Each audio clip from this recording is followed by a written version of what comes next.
Pag sinabi mong NCAA, lahat ng mga players na nakukuha dyan, talagang matatapang yan, talagang palaban yung mga yan, di ba? Otherwise, you wouldn't be making anything at all.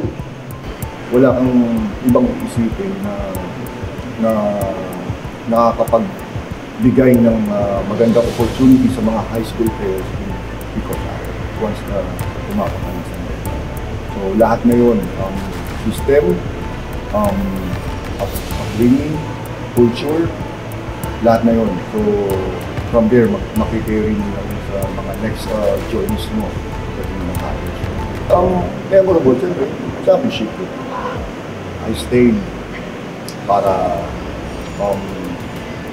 mag-champion, maka-experience ng championship bago man lang umalis. Matapos yung career mo. Pang 6 feet sana ng baste if they win that finals. So parang kami nag-start ng mga break mo. And then from there, nagtuloy-tuloy naman yung